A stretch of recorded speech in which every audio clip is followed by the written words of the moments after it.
Welcome to the Kiss Kiss Bang Bang New Music Files. We've been expecting you.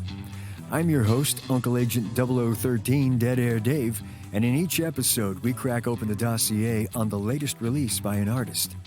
And in this episode, we're going to open up the files on Blue October and their new release, Spinning the Truth Around Part 1. And for the next 20 minutes, we're going to talk to Justin from the band. So you want to get to know me, but you don't really want to get to know me, is what you're saying. Oh, no, we really do want to get to know you. So tell us, what is it we need to know about Okay, you? look at it. These are vintage Garbage Pail Kids. Back in the day, I have them all. I have You them have all of them? Yes, I have them all. That is a full deck. That's a full deck. You know, I keep all the first series, second series, third series, fourth series, fifth series, sixth series in the casa, and I don't let anybody touch them. But as you can see, I like to keep my cards plastic and safe. Oh, man. But I've got every one of them. Just want to say, you know, I know you're jealous, but I'll let you touch them if you ever come over. Well, that is a sweet invitation. Don't be surprised if I show up. But this is the Kiss Kiss Bang Bang New Music Files, and we want to talk about your new music. The album just came out about a week or so ago. Yeah, it's pretty exciting. Quite fresh and new that we have Spinning the Truth Around Part 1 now out and available. Part 2 comes out next summer. Yep. You're going to be hitting the road just like in a week. Yeah.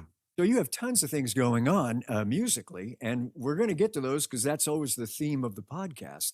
But I have to tell you, on top of that, you have a movie out.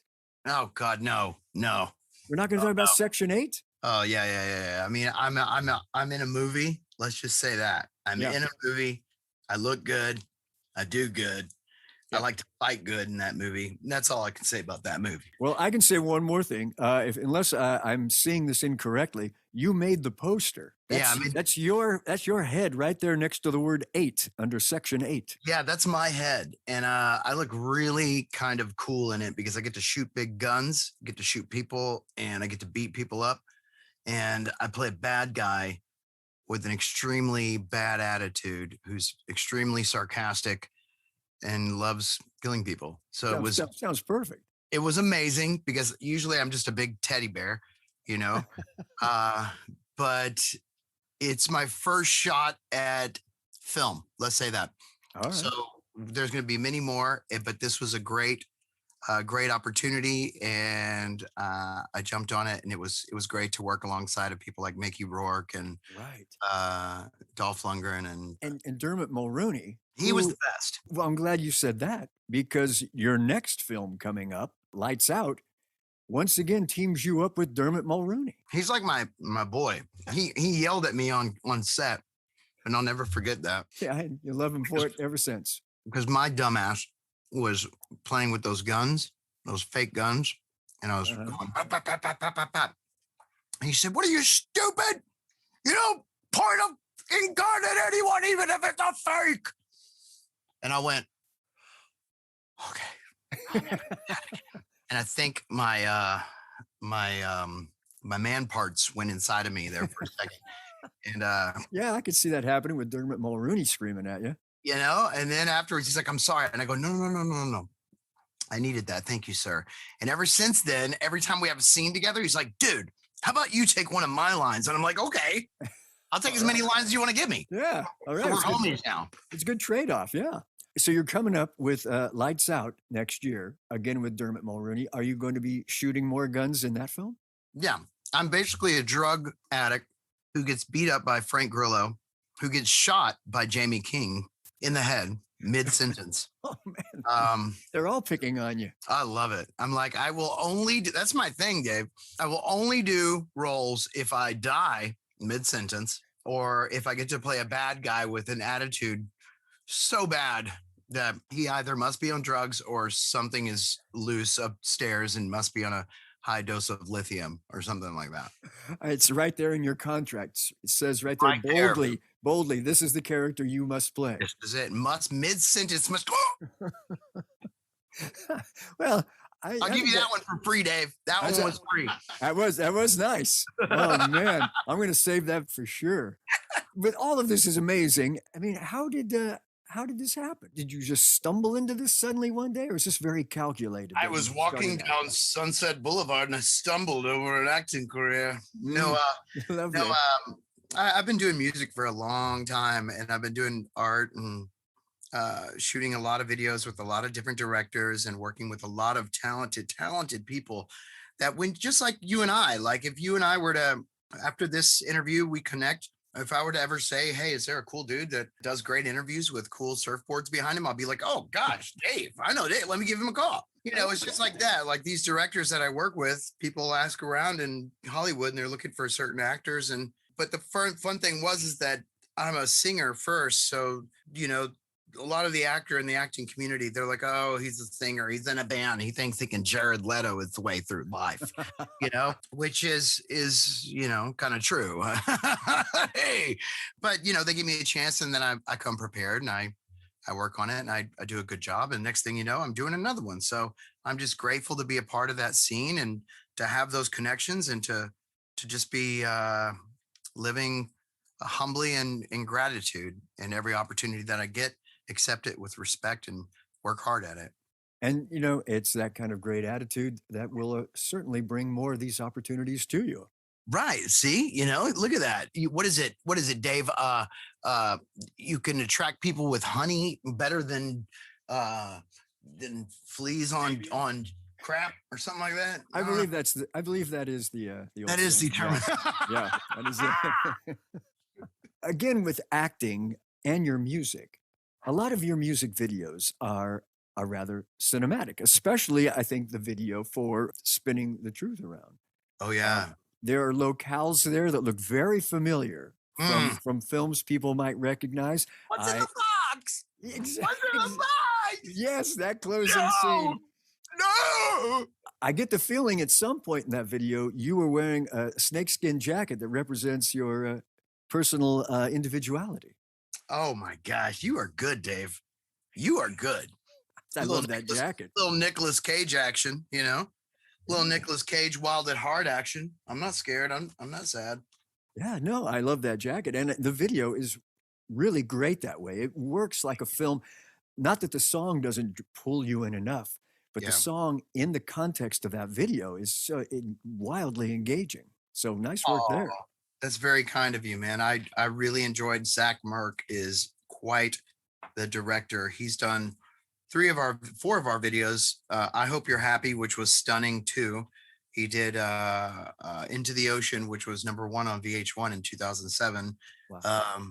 And MTV. And he did Daylight, and then now he does this one. It's just, I always know what I'm going to get with that guy. It's going to be perfection. It's going to be perfect.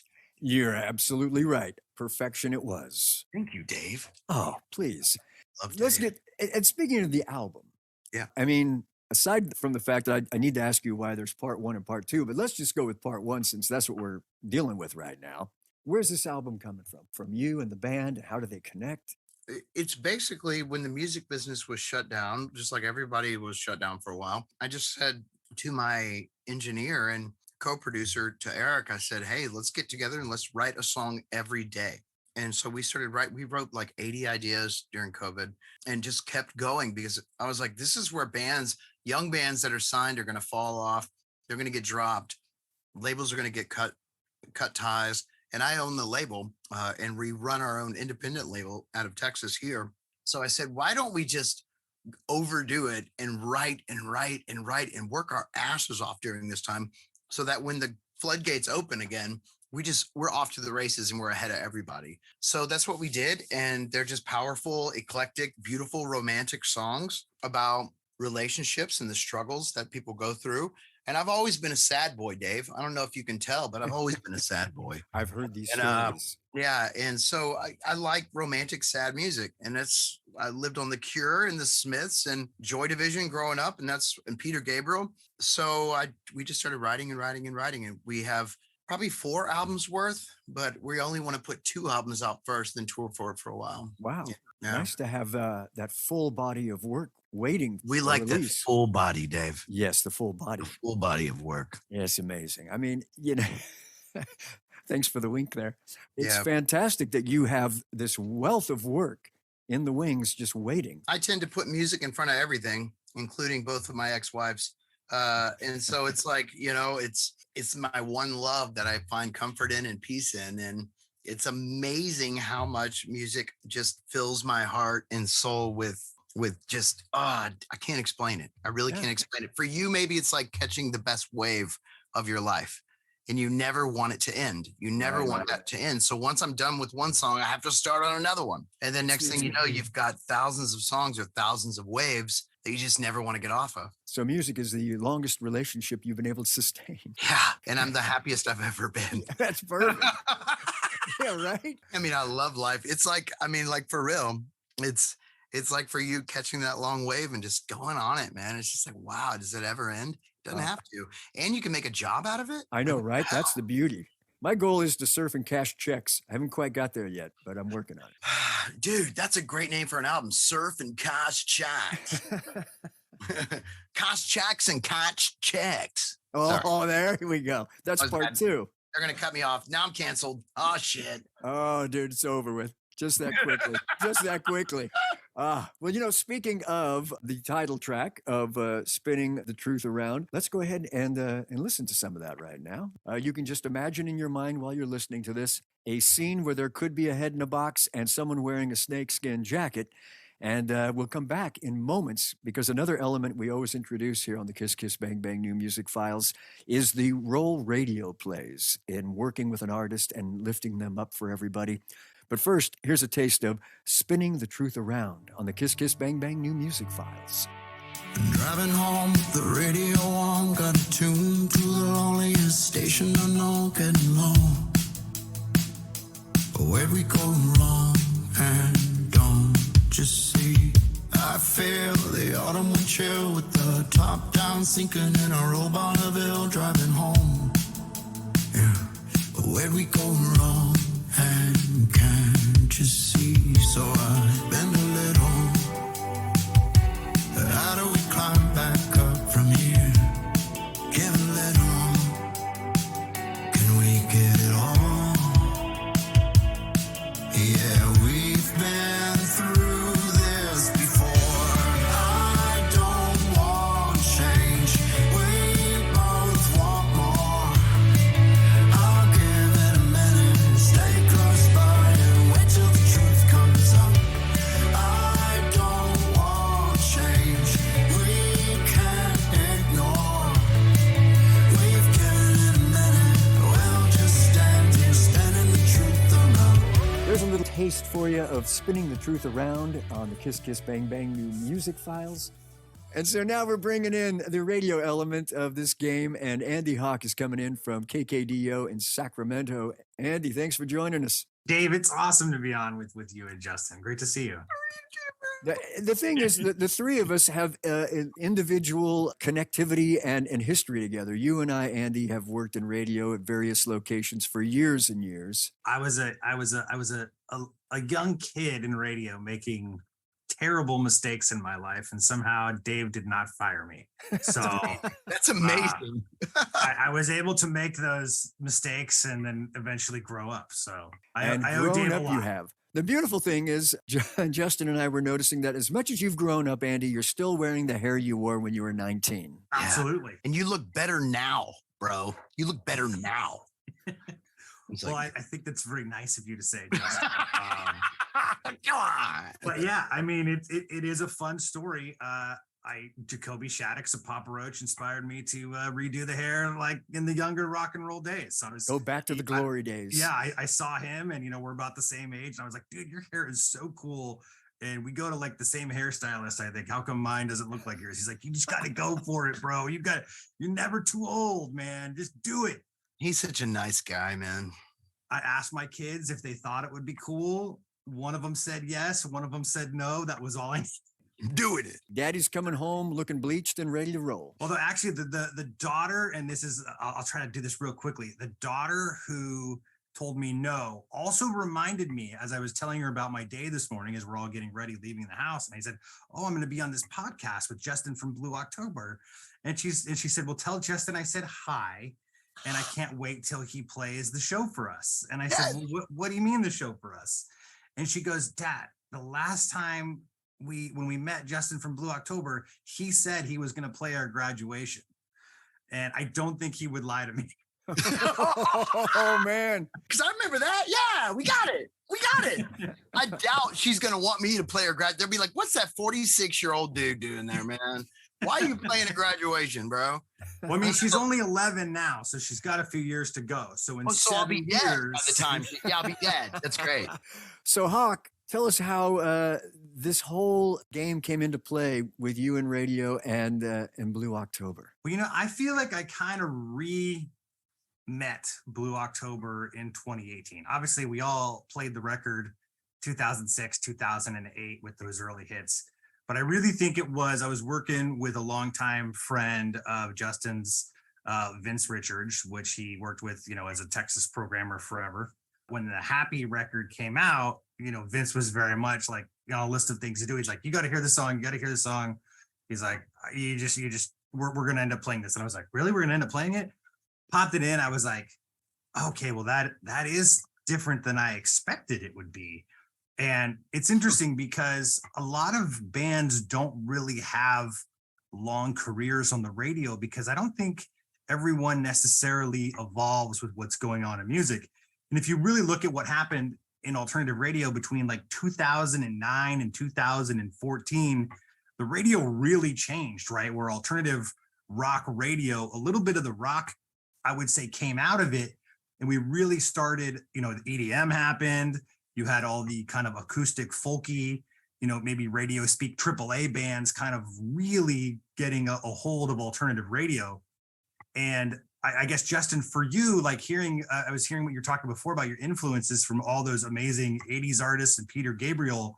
You know, when I heard Happy in 2018, all those influences you just said, like, completely make sense. Was it easier for you, like, to write songs like that because it's what you were into as a kid, let alone the kind of the rock stuff that you were playing in 2006 and 2008?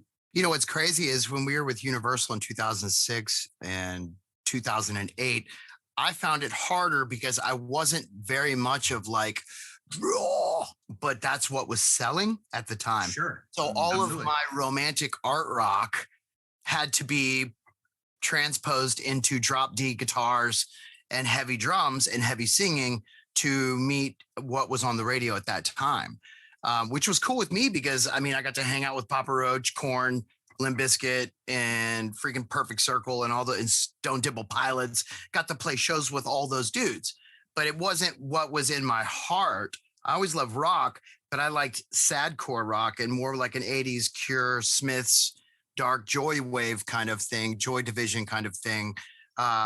Midnight Oil kind of stuff like that. And so when now I'm able to make whatever I want to make, it comes out more eclectic and weird, more of a Tyler the Creator meets, you know, 80s synth pop meets, you know, Peter Gabriel. So I find it more eclectic and more easy to write this way because there are no rules. But in 2006 and 2007, you have one type of music that was selling big records, and that was the big rock. And so, of course, Universal said, where are the drop D big power chords? And I said, oh, like this? Zong, zong. And they're like, there we go. Now put it on the radio. Well, and like, all joking aside, that stuff is fun to play, right? It's Yeah, fun oh, to play. dude, It's come on. fun. It's Right. fun to go to a Right. concert and rock out and lose your mind. Dude, And I so still think- do that. I Yeah. still do it because I fell in love with it. What happened was I was a slowcore boy who all of a sudden got to hang out with Scott Whelan and Jonathan Davis. And I was like, oh my God, now I'm a rocker.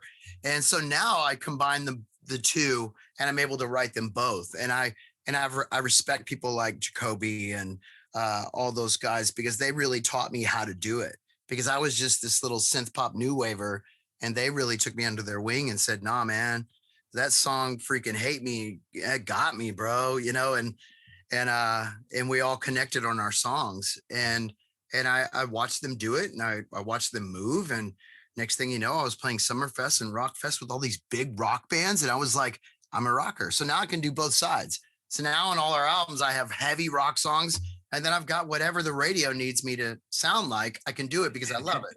I love it all. Was there a moment for you when music did kind of change, that period we were talking before, where like holy crap, I could go play this 80s style, or just more experimental side of Yeah, myself? there was a part, man, Andy, where things got weird in alternative music, and it was right after 2007 going into 2008, where all of a sudden you had like almost like this punk pop emo bands. You have like the My Chemical Romance, you've got the Panic at the Discos, who have all these crazy time signatures and weird vocals and really weird stuff that I was like, where I couldn't even wrap my head around it, Andy. And that's how out of the loop I was for a second. I think it was also because that was the time when I was going through rehab and I was trying to get sober. So I was already lost, like my sense of who I was. And then I see all these young cats come in with this completely different style and just snuck me out of the freaking way. And I was like, what happened? Power chords are no longer cool. What the hell happened? And then I got sober, took 2 or 3 years off, came back. And that's right when synth pop and EDM and kind of that Capital Cities, remember that song? Yeah, absolutely. Still play it. Right. It's a great friggin' song. MGMT, all those people came in and I was like, okay, now we're in my backyard. Now I'm going to party with these motherfuckers and I'm going to have a great freaking time at it. So then I went and made albums, like I Hope You're Happy and Oh My, and things like that were just more of like beat driven and vibe driven. And then tried to put my sad lyrics behind it, which always work. Exactly. I think that was for me in 2018, the hard thing any radio programmer will tell you is music is so fractured. There's 1,000 different niches that you could try and dive into if you really did. Like we're always oh, you got to put this song on the radio. It's got 20 million streams a week, and you listen to it, and it's like, yeah, but we're trying to bring people together. I don't know if that's mass appeal. And so I think what was really great in 2018 when you returned to the radio, it was like Blue October fans will listen to the radio and they will buy a concert ticket. And you guys on that, when that record came out, you played City of Trees that year, our big festival here in Sacramento. And it was a sold out show with Odessa, I think was the headliner. And we had Dirty Heads on there and churches and all and these Lovely different genres. Lovely the band was there too. And they're like great friends of mine. And so it was great. And it was cool because a lot of people were there to see you guys and were probably not there for churches in Odessa, and they had a great time. But there was also this crowd of young kids who was like, I never heard of Blue October before and saw you guys out, rocking out, having a great time, feeling the heat that day. And it kind of brought everything together. It was rock, it was electronic, it was dance. Yeah. And it completely works. So it's one of those things I've told other radio people. It's like, hey, listen, Blue October fans will care about you if you care about them. Like they will listen to the radio and they will come to your show.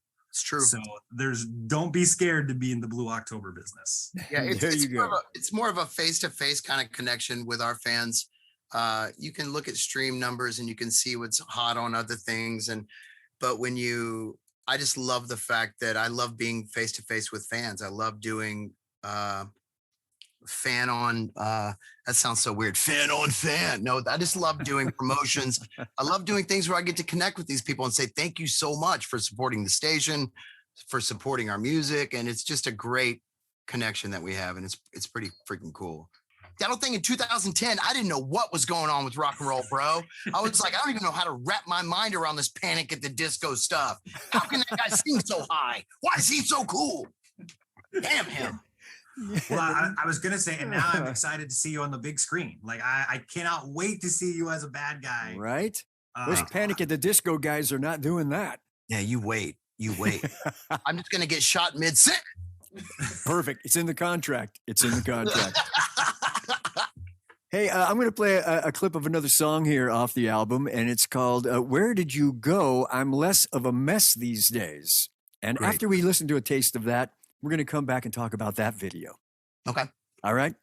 Justin's with us from Blue October, along with Andy Hawk from KKDO in Sacramento on the Kiss Kiss Bang Bang new record, music files, whatever we're calling. Downtown with my baby on a Saturday night.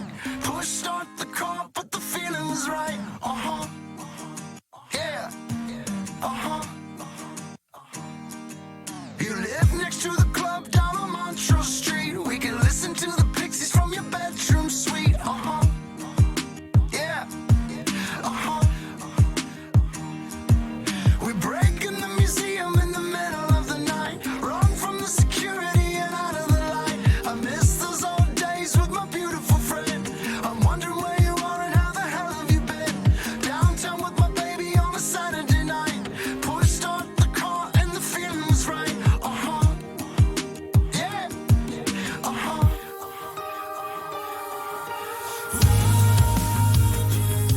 All right, we are back on the Kiss Kiss Bang Bang New Music Files after sampling a little there of another song from Blue October off the new album entitled Spinning the Truth Around Volume 1, or Part 1, actually. And the song we just heard is Where Did You Go? I'm Less of a Mess These Days. And Justin, I have to say that aside from the song, going back again to a video, this video surprised me endlessly. It is, for a Blue October video, may I say it's zany, perhaps wacky? Yeah. It definitely is. That was a trip to Walmart at 7 a.m. Single camera shot endlessly running the whole time. Yeah, it was an iPhone. It was literally an iPhone. And my friend Emily was pushing the cart. And I said, hey, I need a video for this song because our song's coming out tomorrow. And I need you to hold the camera and you just follow me. Okay, let's do this. So we did it one shot and then Wow. rocked it. It was fun, man. Just one take. That's a great video. That's really cool. That's you, a one buddy. shot. It's just one shot iPhone. I said, just hold on as I push the cart. And it was just fun. It was So interactive. she's in the cart? She's standing at the end of the cart, holding it with one hand in my iPhone. Here at Up Down Records, we make videos whether there's a budget or not.